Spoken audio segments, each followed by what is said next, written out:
இதெல்லாம் எனக்கு கொஞ்சம் கூட பிடிக்காதுன்னு எத்தனையோ தடவை சொல்லிட்டேன். ஆனா இவர் கேட்கவே மாட்டேங்கிறாரு. இவர் கூட பேச எனக்கு சுத்தமா பிடிக்கல. இவரோட மூஞ்சில முழிக்க கூட பிடிக்கல. சில உறவுகளும் சில தொடர்புகளும் அந்த கடவுளை விட பெருசுன்னு நம்புறவங்க நானு. வெறும் பணத்துக்காக மட்டுமே நான் இங்க வேலை செய்யல. மறுபடியும் நீங்க என் பின்னாடி சுத்துறதுக்கு முயற்சி பண்ணாதீங்க. நான் உங்களுக்கு கிடைக்க மாட்டேன். என்னால உங்களை கல்யாணம் பண்ணிக்கவும் முடியாது. அடுத்த ஜென்மத்திலேயாவது என்னோட அமிர்தா, அடுத்த ஜென்மத்திலேயாவது அமிர்தா எனக்கு கிடைக்கணும் கடவுளே.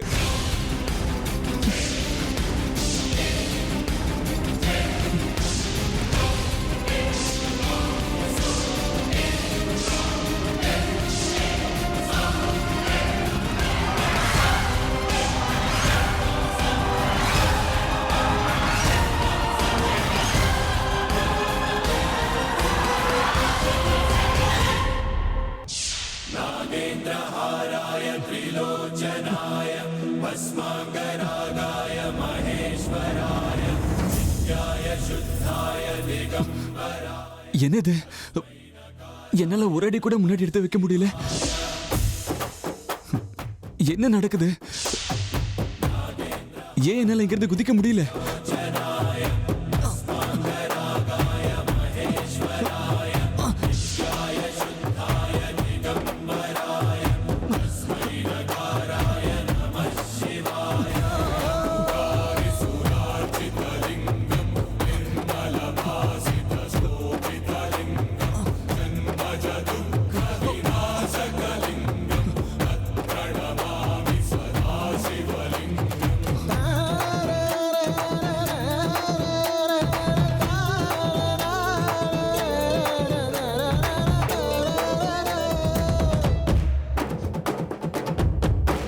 என்னை ஏன் சுவாமிஜி தடுத்தீங்க?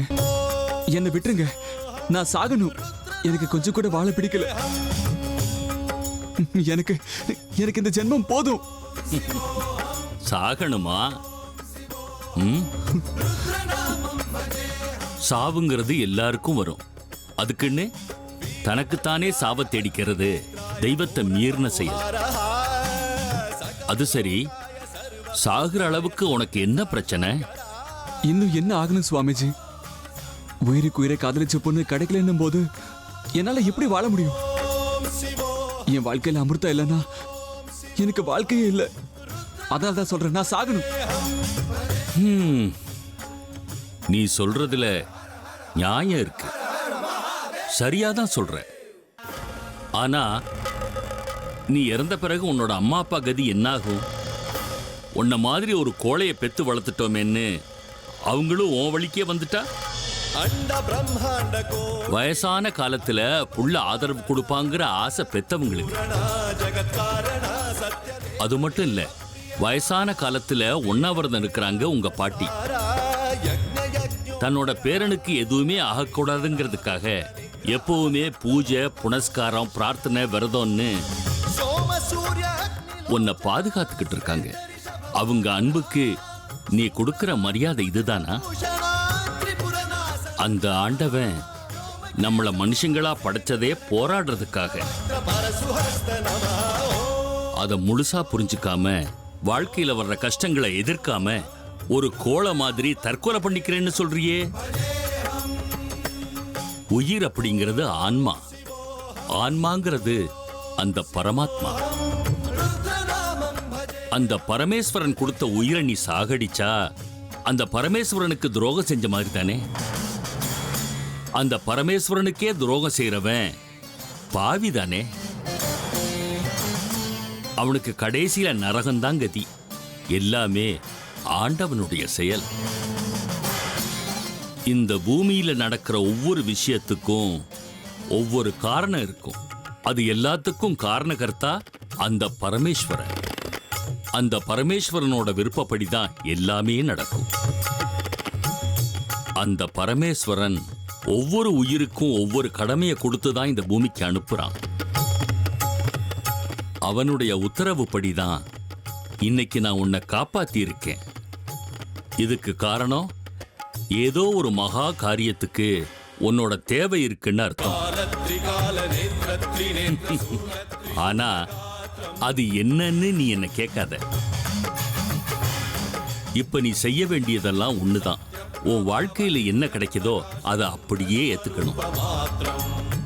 கஷ்டங்களையும் வேதனைகளையும் எதிர்த்து தைரியமா நீ போராடினா கடைசியில வெற்றி உனக்கு. தற்கொலைங்கிறது நல்ல வழி கிடையாது. புறப்படு. சுவாமி, நீங்க சொன்னது எதுவுமே எனக்கு சரியா புரியல. ஆனா இனிமே கண்டிப்பா இப்படி தற்கொலை முயற்சி மட்டும் நான் பண்ணவே மாட்டேன். நான் ஒரே ஒரு கேள்வி கேட்கலாமா? அதுக்கு பதில் சொல்லுவீங்களா? எனக்கு நான் காதலிக்கிற பொண்ணு கிடைப்பாளா? அவ என் கையை பிடிப்பாளா? வாழ்க்கை பூரா அவ என் கூட இருப்பாளா? தெரியாது. நானும் நீயும் கணக்கு போடுற மாதிரி எதுவுமே நடக்காது. எல்லாமே அவனோட இஷ்டப்படிதான் நடக்கும். அவனோட மனசுல என்ன இருக்குங்கிறத தெரிஞ்சுக்கிறது நம்மளால முடியாது. உன் கேள்விக்கு காலம்தான் பதில் சொல்லணும். நீ முதல்ல இங்க இருந்து புறப்படு. நல்லதே நடக்கும்.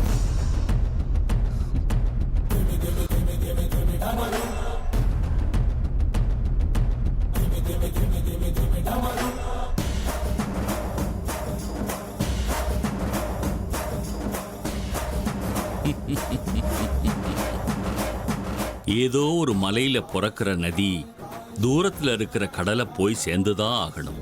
எந்த நதி எந்த கடல்ல போய் சேரணுங்கிறது அந்த ஆண்டவனோட விருப்பம். ஓம் நம சிவாய.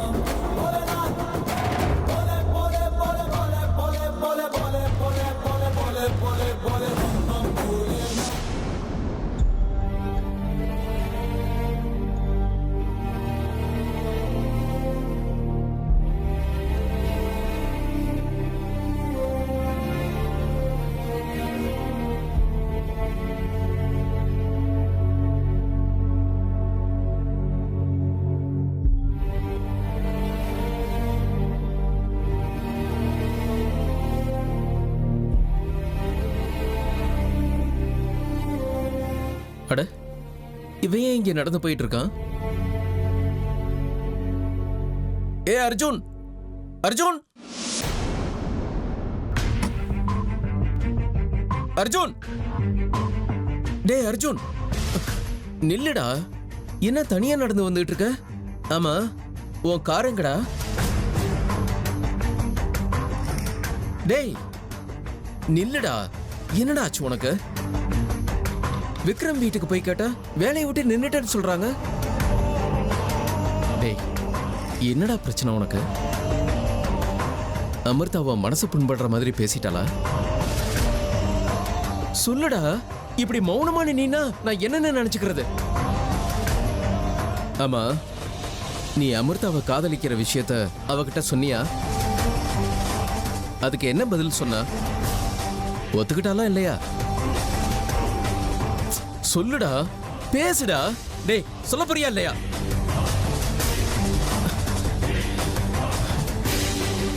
சரி, வா, வீட்டுக்கு போய் பேசிக்கலாம்.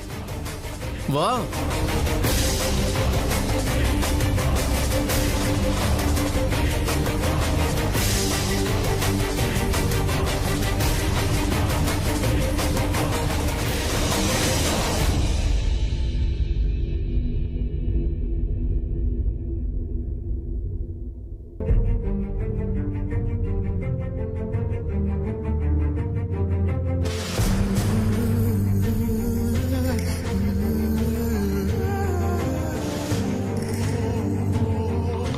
போன வேகம் பார்த்தா ஏதோ ஒரு முடிவோட தான் வருவேன்னு தோணுச்சு. இப்ப என்னடானா மூஞ்ச தொங்க போட்டு வந்திருக்க? என்ன என்னாச்சுடா? உன் முகத்தை பார்த்தா யாரோ ஒரு பொண்ணை நீ காதலிக்கிறேன்னு எங்க கிட்ட சொன்னதெல்லாம் பொய்யோன்னு எனக்கு தோணுதுடா. நாங்க பார்த்து வச்ச பொண்ணை உனக்கு கல்யாணம் பண்ணிக்கிறதுக்கு விருப்பம் இல்லைங்கிறதுனால நீ இப்படிலாம் நாடகம் ஆடுறியோன்னு எனக்கு சந்தேகமா இருக்கு. ஹேமா, அவனை என்னன்னு நான் விசாரிக்கிறேன், நீ சும்மா இரு.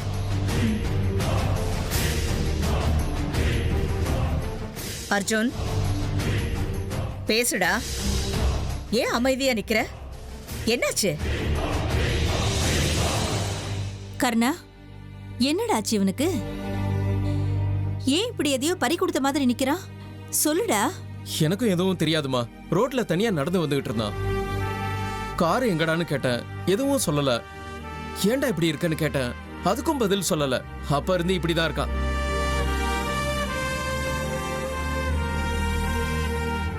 அர்ஜுன் ஏன் இவ்ளோ சோகமா இருக்கான்னு எனக்கு நல்லா தெரியும் அத்தை. அவன் லவ் பண்ற அந்த பொண்ணு இவனை ரிஜெக்ட் பண்ணிட்டா, அதான் சோகமா இருக்காரு. இனிமே பாருங்க, அர்ஜுனுக்கு வேற வழி இல்லாம என்னை எப்படி ஏத்துக்கிறான்னு. என்ன ஆச்சுன்னு சொல்லேன்டா.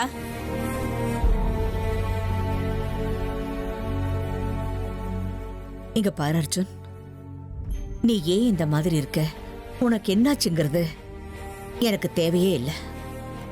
இவ்வளவு நாள் நீ சொன்னதை நான் கேட்டதெல்லாம் போதும். ஆனா இப்போ நீ என்ன சொன்னாலும் நான் கேட்க போறதில்ல.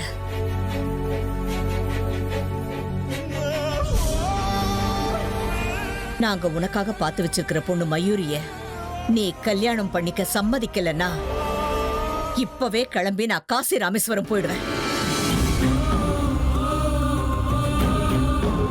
அங்கேயும் சாப்பிடாம கொள்ளாம அப்படியே செத்துடுவேன். அதுக்கப்புறம் உனக்கு எப்படி இருக்கணும்னு தோணுதோ நீ அப்படியே இருந்துக்கோ.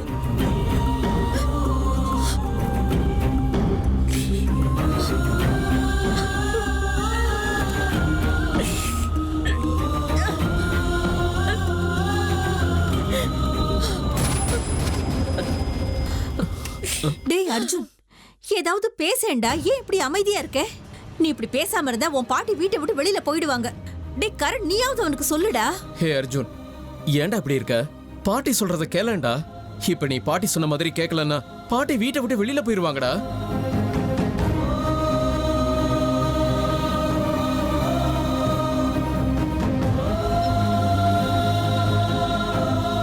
பாட்டிமா, என்ன பண்றீங்க? அவசரப்படாதீங்க பாட்டிமா. நீங்க எனக்காக இந்த வீட்டை விட்டு போகணுமா? ப்ளீஸ் நான் சொல்றத கேளுங்க பாட்டிமா. நான் ஒண்ணும் உனக்காக இந்த வீட்டை விட்டு போகல. எந்த வீட்டுல என் பேச்சுக்கு மரியாதை இல்லையோ அந்த வீட்டுல இருக்க நான் விரும்பல. நான் போறேன், நான் காசிக்கு போறேன். அங்கேயே செத்துறேன். பாட்டிமா ப்ளீஸ் பாட்டிமா, நான் சொல்றத கேளுங்க. நீங்க போகாதீங்க ப்ளீஸ் பாட்டிமா. ப்ளீஸ் பாட்டிமா, நான் சொல்றத கேளுங்க. நீங்க போகாதீங்க. அத்தை, இப்ப நீங்க எங்க போறீங்க? தயவு செஞ்சு உங்க முடிவை மாத்திக்கோங்க. உன் புள்ள என் பேச்சுக்கு மதிப்பு கொடுக்கலங்கிறப்போ நான் எதுக்காக இங்க இருக்கணும் சொல்லு? நான் உங்களை எங்கேயும் போக விட மாட்டேன் பாட்டி.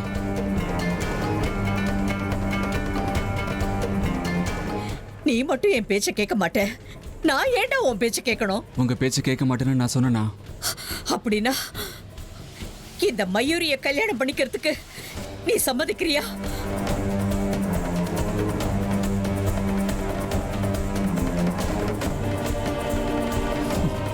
நீங்க என் அப்பா கிட்ட மாச சம்பளத்துக்கு வேலை செய்யற ஒரு வேலைக்காரன். உங்களுக்கு என்னோட ரூம்ல என்ன வேலை? வெளியே போங்க. இதுதான் கடைசி தடவை. இன்னொரு முறை என் ரூம்குள்ள காலை வச்சுங்க, அதோட விளைவுகள் மோசமா இருக்கும். வெளியே போங்க. என்ன ரொம்ப தொந்தரவு பண்றாரு. தேவையில்லாம எப்ப பாரு என்கிட்ட பேசிட்டு இருக்காரு. இவர் கூட பேச எனக்கு சுத்தமா பிடிக்கல. இவரோட மூஞ்சில முழிக்க கூட பிடிக்கல. எங்க அமிர்தா, நான் சொல்றத கொஞ்சம் கேளுங்க. கொஞ்சம் பேசாம இருங்க. உங்களுக்கு நான் வேணுமா இல்ல இவர் வேணுமான்னு முடிவு பண்ணிக்கோங்க. சரி.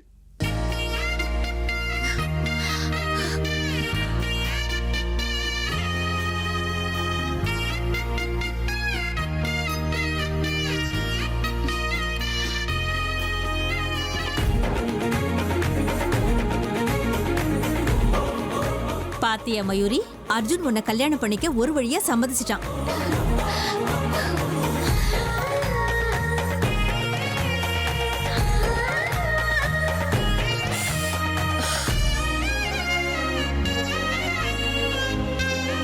ஹேமா, நான் இப்பவே ஜோசியருக்கு போன் பண்ணி என்னைக்கு முகூர்த்தம் நல்லா இருக்குன்னு உடனே விசாரிக்கிறேன்.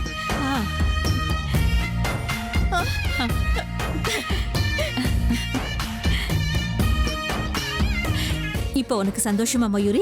கடைசியில உங்க பாட்டியோட உண்ணாவிரதம் தான் வேலை செஞ்சது. நீ ஆசைப்பட்டபடியே அர்ஜுன் உன்னை கல்யாணம் பண்ணிக்கிறேன்னு சொல்லிட்டான். இனிமே என்ன, கூடிய சீக்கிரமே கெட்டி மேளத்தை கொட்டிட வேண்டியதுதான். ஆனா அதுக்கு முன்னாடி சாமி கிட்ட ஒரு நெய் விளக்கு ஏத்திட்டு வந்துடுறேன். அத்த, பாட்டிமா உண்ணாவிரதம் இருந்ததுனால இப்ப அர்ஜுன் ஒன்னும் ஒத்துக்கல. நான் அவனை ஒத்துக்க வச்சிருக்கேன். நான் அவன் ஆசைப்பட்ட பொண்ணுகிட்ட போய் கண்ணீர் நாடகம் ஆடி இருக்கேன். அதனாலதான் அர்ஜுன் என்ன கல்யாணம் பண்ணிக்க சம்மதிச்சிருக்கான்.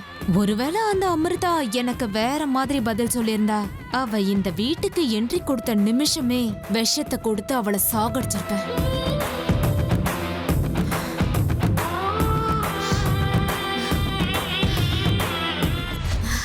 அர்ஜுன், கடைசியில நான் சாதிச்சிட்டேன் பாத்தியா? எல்லாமே நான் பிளான் போட்ட மாதிரி நடந்துருச்சு. எனக்கு இப்ப ரொம்ப சந்தோஷமா இருக்கு. நீ நிஜமாவே என்ன கல்யாணம் பண்ணிக்க சம்மதிச்சிட்டல.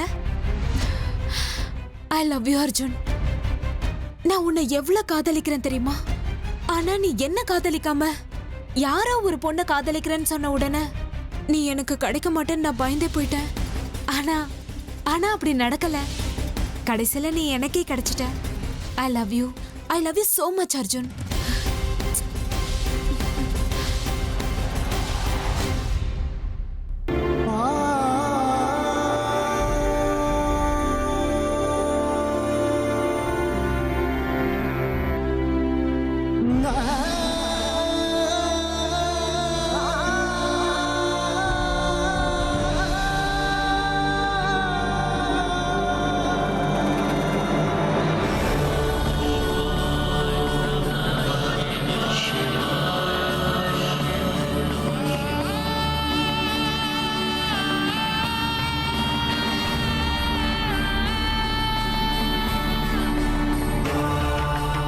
எங்க அமிர்தா, நீங்க இப்படி செய்வீங்கன்னு நான் நினைச்சு கூட பார்க்கலங்க. ஏதோ விளையாட்டுக்குன்னு லவ் பண்ண மாட்டேன்னு சொல்றீங்கன்னு நினைச்சேன். ஆனா இன்னைக்கு இப்படி பண்ணிட்டீங்களே.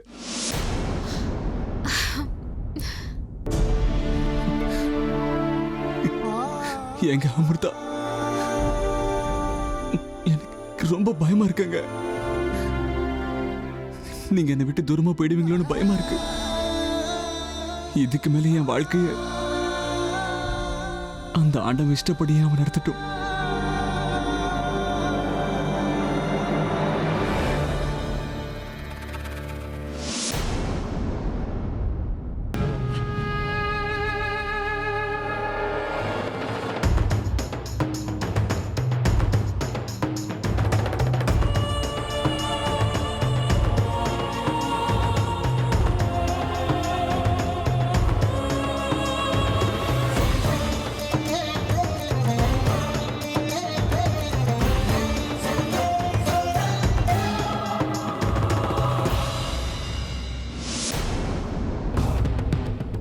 இல்ல, நான் எதுக்காக அர்ஜுனை பத்தி யோசிக்கிறேன்? இல்ல, நான் எதுக்காக அர்ஜுனை பத்தி யோசிக்கிறேன்? இந்த பூலோகத்துக்கு வந்தது அர்ஜுனை பத்தி கவலைப்படுறதுக்கு இல்ல. நான் அவரை கல்யாணம் பண்ணிக்கவும் மாட்டேன். என் அப்பாக்கும் அம்மாக்கும் நடந்த அநியாயத்துக்கு பழி வாங்கறதுக்காக தான். எங்க வம்சத்துக்கு சேர்ந்த நாகமணியை எடுத்துட்டு போகிறதுக்காக தான் நான் அதுக்கு தான் வந்திருக்கேன்.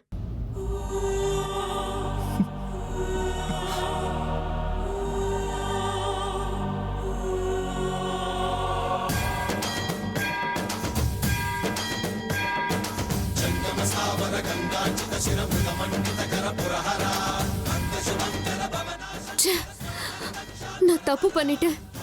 அர்ஜுனை என்னால கல்யாணம் பண்ணிக்க முடியலனாலும் அவர்கிட்ட இந்த அளவுக்கு மோசமா நடந்துகிட்டது தப்பு. எத்தனையோ தடவை அவருக்கே தெரியாம அவர் எனக்கு உதவி செஞ்சிருக்காரு. அந்த நன்றி கடனுக்காவது நான் அவர்கிட்ட அப்படி நடந்துக்காம இருந்திருக்கலாமே.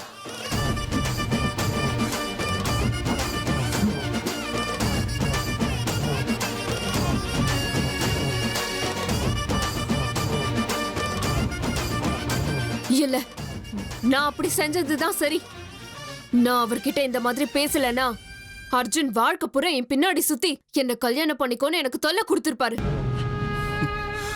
நான் கல்யாணம் பண்ணிக்கிட்டே ஆகணும்னு என்ன வற்புறுத்தி இருப்பாரு. கூடவே தன்னோட வாழ்க்கையும் பாழாக்கி இருப்பாரு. அவரோட வாழ்க்கை நல்லா இருக்கணும், என்னோட லட்சியத்தை நான் அடையணும். நான் இன்னைக்கு செஞ்சது சரி. இனிமே அர்ஜுன் என் பின்னாடி வரமாட்டாரு. என்னால என் லட்சியத்தை அடைய முடியும். அம்மா, உன்னோட சாவுக்கு நான் நியாயம் வழங்கியே தீருவேன். துஷ்டர்கள் கிட்ட இருக்கிற அந்த நாகமணியை எப்படியாவது எடுத்து மறுபடியும் நான் உங்களுக்கு உயிர் கொடுத்தே தீருவேம்மா. இது சத்தியம்.